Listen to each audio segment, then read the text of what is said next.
Consider this video a PSA of sorts, from one degenerate collector to potentially others.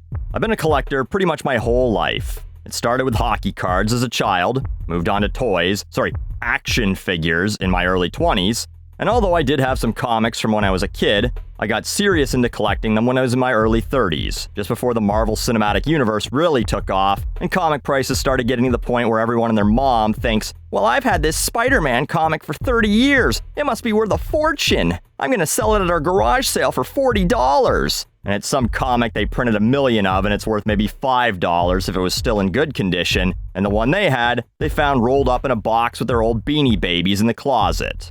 In fact, most collectibles are worthless. And so, enter Pokemon cards.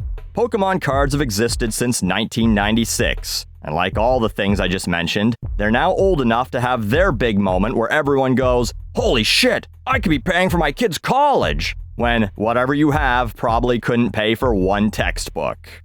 First, in mid-October, rapper Logic spent $220,000 on a first edition Charizard card that's been graded Gem Mint.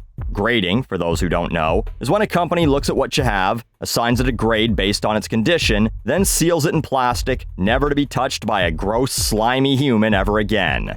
He also spent $23,000 on a sealed first edition box of like 400 cards, which also had that Charizard in it. So, one could argue he made his money back on that. $23,000 for a box of those cards, and if he turned around to find an idiot like himself to pay $220,000 for that one card, well, that is what everyone's hoping for now.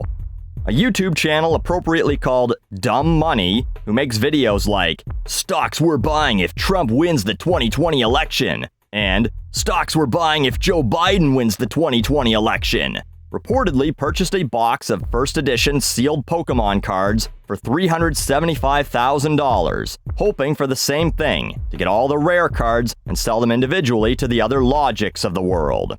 Of course, they claimed it would be for charity. Except, it turned out the box was full of faked packs.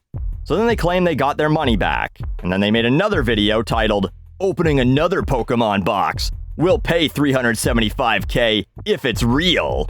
Some people apparently speculate that this was some YouTube bullshit stunt to get their channel with 60,000 subscribers more attention. And I guess it worked if The Guardian did a story about it, and Social Blade shows they did have a spike of new subscribers in October. But there is a huge bootleg Pokemon market out there. Has been for a long time.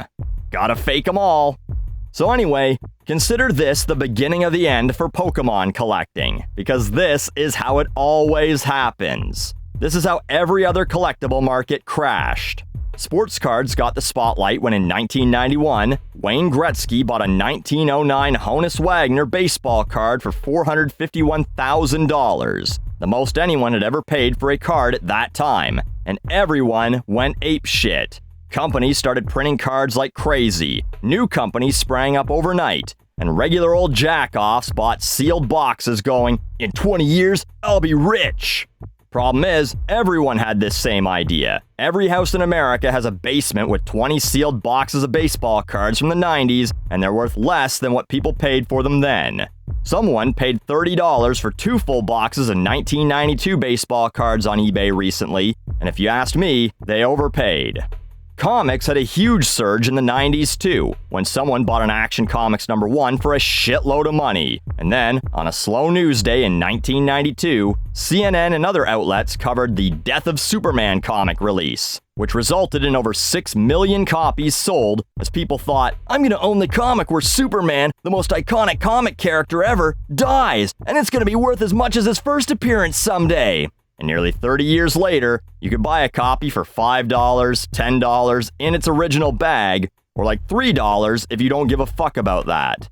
Cover price was $1.25, so I guess that's a return on investment. Hey, you'd be a millionaire if you originally bought 100,000 copies of it and could actually get $10 for each individual one. And all you'd have to do was devote an entire room in your house to storing 100,000 copies of a comic book and selling each one individually over the course of like 10, 15 years, making daily trips to the fucking post office to ship them as they're sold. Not exactly selling one old comic that was originally stolen from Nicolas Cage for $2 million, though, is it? So, if history repeats itself, this news coverage of one Pokemon card selling for a piss load of money should set off a reaction of morons all buying up and flooding the market with stuff they printed millions of copies of, effectively destroying the Pokemon card market. So in 20 more years, people will go, "Man, I thought I was going to get rich by hoarding these 50 Grookey cards." Well, that was my entire plan for your future, so sorry kids, looks like you'll have to fend for yourselves. Your dad got his investing inspiration from a rapper and a YouTube channel. And can you believe it? That didn't pan out too well.